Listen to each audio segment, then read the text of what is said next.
Hello, and today I'm looking at The Legend of Bumbo. And in the interest of brevity, is it good?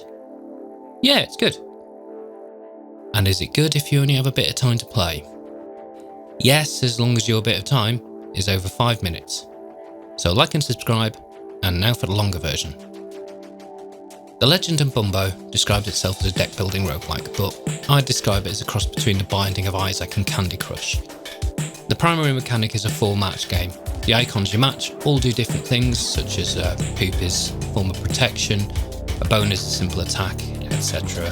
But the main strategy side comes from the fact that when you match a line, you get the related mana. Match bones, you get bone mana, match a tooth, you get tooth mana. That bit isn't rocket science, but what it does is it gives you the ability to fire spells off after your turn is completed.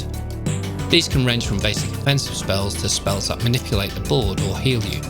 So depending on what you're facing, you can end up using quite different tactics.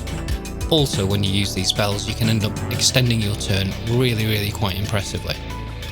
Also, your tactics will vary depending on the build you have from the trinkets and spells you've picked up along the way.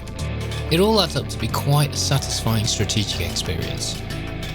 You don't get any choice on where to go, you simply move through rooms till you get to the boss, and then the shop afterwards where you can heal up and up your skills. Comparisons to The Binding of Isaac are obviously going to happen. It is the prequel after all. And no, it's not as good as The Binding of Isaac, but that doesn't mean it's bad. I mean, that's a lofty bar to set, but it is a fun game that in my view could possibly do with a bit more variation. But is it good if you can only play in a short session? Well, yes, it's acceptable. You will get pushed back to the beginning of a puzzle room if you have to quit partway through. However, they only take about 5 minutes to go through, so assuming you have more than 5 minutes, you should be golden. The Legend of Bumbo is fun, but I do wonder about its longevity.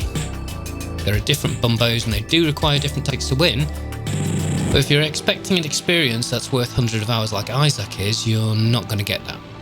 You will, however, get a good game, so it's not all bad. So there you go, and I will see you next time.